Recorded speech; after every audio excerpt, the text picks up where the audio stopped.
My name is Kevin J. Johnston, and I am here to tell you that you are about to be duped by the Canada Revenue Agency. They have, I'm going to read this to you verbatim, they have what is called the Voluntary Disclosures Program. Here is the summary that was issued by the mainstream media in Canada. Ready for this? The Voluntary Disclosures Program, or VDP, is the Canada Revenue Agency's formal way for taxpayers to come forward voluntarily to correct or report past tax errors or omissions so they can avoid prosecution, and in many cases receive relief from penalties and part of the interest that would otherwise apply. Oh, it gets crazier. What the VDP does, and this is what they call the big picture, if the CRA accepts your disclosure, which they won't, you get prosecution relief, which means you won't be criminally prosecuted for any of your disclosed matters. Right. That's what cops tell you. I give you my word, if you confess, you won't do jail time. And depending on the facts, penalty relief and partial interest relief. You still have to pay the tax owing plus some interest in most cases. Well, what the hell are you voluntarily reporting for? Hold on. Who can use it? And its basic eligibility rules, the disclosure must be voluntary, made before the CRA has taken steps that gave it knowledge of the matter. Do you know why they want you to voluntarily issue this information to them? It's because they have no way of knowing. So they're going to frighten you into thinking you can do jail time for screwing up on your taxes, which you can't, ever. So you're going to voluntarily tell them about more taxes that you think you owe because you feel guilty. Oh my God. Whew.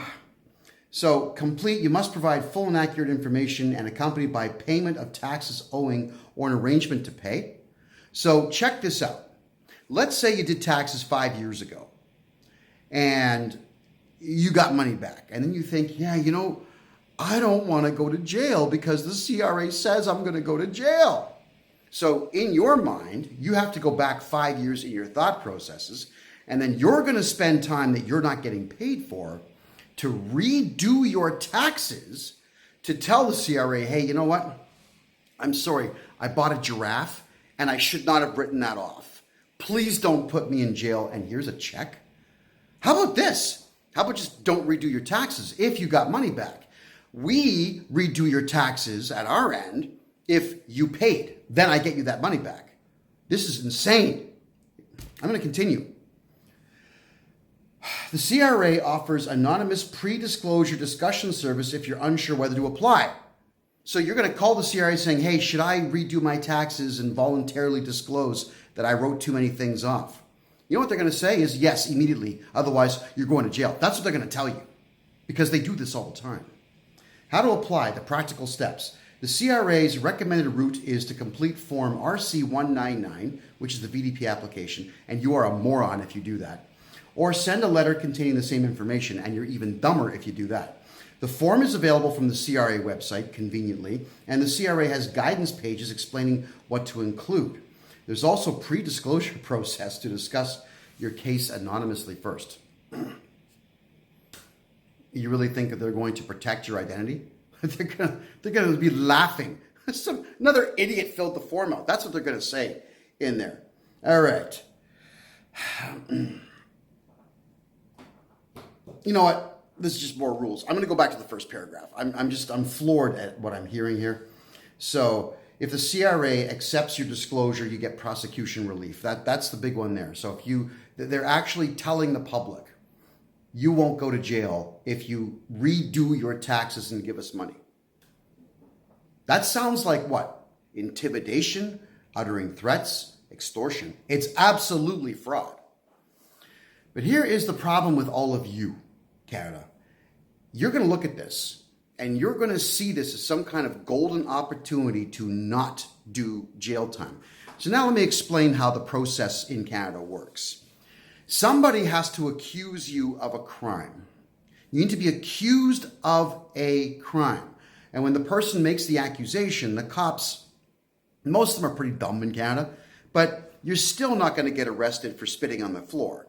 You're not going to get arrested because you filled out paperwork incorrectly from the CRA. But let's imagine, just for the sake of argument, that you get arrested for this, which you won't. They arrest you. They read you your rights. You have the right to remain silent, which of course you should exercise. Immediately call a lawyer or call a loved one who knows a lawyer and get yourself bail. That's right, you would get bail. Now, imagine how that bail hearing would go. Mr. Smith here voluntarily chose not to voluntarily disclose his taxes. Ergo, we arrested him. The judge is going to look at, what is this? So the judge will say, all right, we're going to give you bail right now. The bail is $500. Your conditions will probably be don't phone the CRA or don't harass the CRA. That's it, and you're going to get out.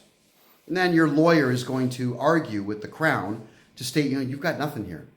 You have nothing, because the CRA is not going to spend any time whatsoever trying to compile a case against you because they have no evidence. And the reason they're asking you to voluntarily disclose all this is because they have nothing. So if you do this, now they have something. They're still not going to charge you. They don't charge people. They don't sue people. They threaten it all the time, but they don't do it. Why?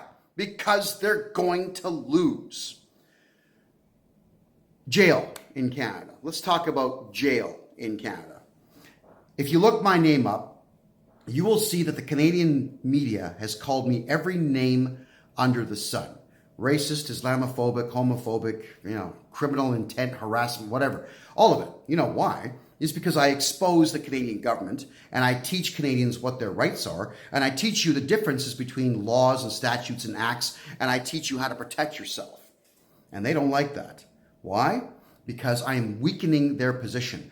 I explain to you how the court systems work and what happens. Judges get angry because there's a possibility we all will start or stop collectively using the courts or even counting on them to do the right thing, which they will not do.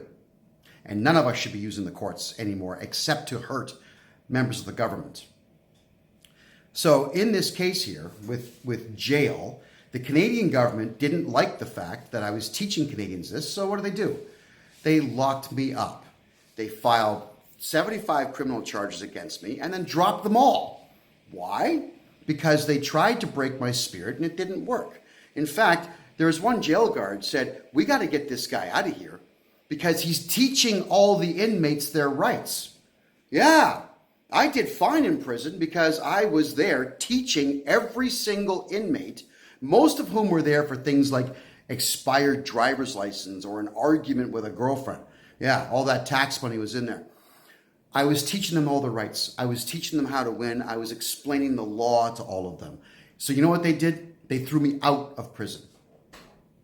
Yeah, that's how afraid the government is of we, the people, knowing what our rights are. And I'm telling you right here, this voluntary disclosures program is dangerous because you are going to snitch on yourself. You're not going to do prison time. You're not going to get these. These are my prison slippers. I kept them. Yeah, I wear them. These have been to 12 countries with me. Now, I can tell you that when you're in there, it's a Canadian prison. It's not like you're going to have to put up with dropping the soap and all that, all those legends from American prisons. You're going to get fed 3 times a day and you're just going to hang out and talk to some other guys, and that's pretty much it. But ask yourself, what would you be there for? If I don't voluntarily disclose a boo-boo that I made 5 years ago, what would I do jail for? What would the criminal charge be? Would I be such a horrible person that I would not make bail? And would the charge be so well-founded that I would be found guilty before the trial even happened? Think about this. People don't think about the process. You got to get arrested for something valid. You make bail. You get out. Your lawyer then argues with the Crown attorney, telling them, you have no case. This is really stupid. It gets thrown out of court. But here's the deal, everybody. And you've heard the conversations I've had with the CRA. They don't file criminal charges against anyone. One Canadian has been charged. One. In the entire history of the country, one Canadian has been charged for not paying capital gains. One. And there's only one individual who got sued and had to pay a penalty. He wasn't sued. They threatened him and he caved in like a bitch. That's all that it was. So when people threaten you, do what I do. Sit back, relax, sip your coffee, let them finish. Say thank you and leave. That's it. Don't get your back up. Don't get emotional. Don't do any of that stuff. This voluntary disclosure program is something the CRA has put together, everybody, to frighten you into giving them more money. Why do they need more money? Because the country is broke. That's why. Think about what Canada is, everyone. It is a very sparse area. It is a huge area where about half the landmass is ice all year round. You can't grow on it. Only about 11% of Canada's landmass is arable. And would you really want to live in the Arctic Circle? I know I wouldn't. The flies are crazy. 6 months of sunlight, cool, for a little while. 6 months of dark, no thank you. So everybody lives within 100 kilometers of the border. The country has about 41 million people.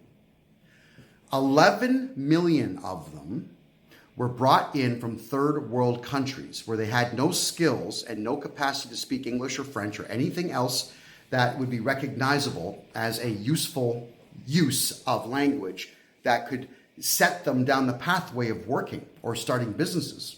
So you have 11 million people on welfare, essentially. That's 1/4 of the 41 million population of the country who cannot produce anything, who don't have any jobs. Now, you've got a $1.7 trillion debt. And this crazy Mark Carney in office right now he destroyed the Bank of the United Kingdom. And now he's here to finish the job in Canada. That's why he's in Canada, is to finish off the country. So think about this. How would you pay down $1.7 trillion of debt when a quarter of the country doesn't have the skill set to work, and another quarter of the country are experiencing extreme poverty now because they also can't find work, and the ones who can work, who are healthy enough to do so, don't want to work? This whole thing with COVID changed everyone's perspective on going to work. It turns out way too many people enjoyed staying home all of the time. So the productivity of the entire country has dropped to all-time lows. The cultural divide is there. There's no economy. We're not exploiting our natural resources. We're not doing anything. So you've got the Canada Revenue Agency out there now desperate to find some ways to bring money in. And the only source that they can go to is we the people. And as it stands right now, it's less than half the population are earning money to be able to give to the CRA. So if you are one of those honest people out there, I call you dumb. But if you're an honest individual out there, they will chase you forever. And they will make you feel guilty. And they will try to frighten you into doing things like this. You have the right to remain silent. Please, everybody, remain silent. If the CRA asks questions, tell them where to go. Their policy is if you swear at them and say racist things to them and just be rude and crass and vulgar on the phone, they consider you hostile and they immediately stop bothering you. Yeah, that's all it takes. Shout into the phone obscenities, make them gross, and they'll leave you alone. It is that easy. The same with the Ontario Labour Board. You should hear the shit I say to these people on the phone. It is crazy what comes out of my mind here to say. But what's even crazier is the reactions where they say, well, you can't talk to government employees that way. I'm just not going to handle this case. Hey, problem solved. Know your rights. Don't help the CRA hurt you. Everything that you put on a tax return is voluntary, including you now snitching on you. They even call it a voluntary disclosure plan. You do not do jail time in Canada for making any kind of incorrect claim on a tax return. You cannot do jail time in Canada for owing anybody money. We have not had debtors' prisons in Canada since about 1875. So grow up. Grow a spine. Understand that you have rights. And the right to remain silent is the one that each and every one of you must exercise with extreme prejudice. They're not going to stop. but we collectively as a people can stop them. If you ever want to make sure that your taxes are safe, you don't go to accountants and you don't go to lawyers. You come here. The CRA is terrified of me. Every other accountant out there is terrified of them. Who do you want to work with? The guy who actually cares about you, or the ones who protect their own license? Because accountants always mistakenly believe that the CRA has some kind of capacity to take my license. Oh my goodness. No, they don't. The CRA cannot hold your passport back. They cannot get your driver's license or fishing license or pilot license canceled. They can't take your guns. They can't take your kids. They can't take your pets. They cannot take anything from you. Anything at all. With this newfound knowledge, I want each and every one of you out there to start remaining silent. Stop snitching on yourself. Everything you tell the CRA will be used against you to take your money. So shut the fuck up.